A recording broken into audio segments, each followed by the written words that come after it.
Hope you guys are doing well. Welcome back. So in this video, I'm going to show you that how you can comment on the post of Mewe and how you can do the reactions on the post of Mewe. So let's start. So first of all, what we have to do, simply we need to go to the website and we have to open our profile. And after opening the profile, as you can see, you will get the posts like this. Now, if you want to comment on the post, you can also do that. As you can see, it has the option for the 8 comment.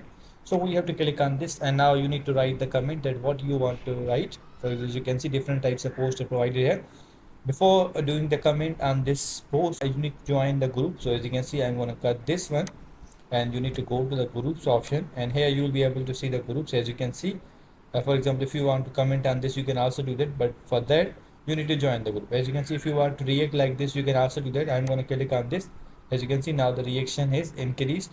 Now it's 305.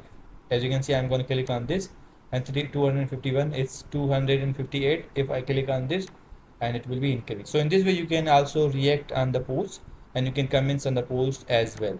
So I hope you guys understand this video, that how you can react on your post and comment on the post. So see you guys in the next video.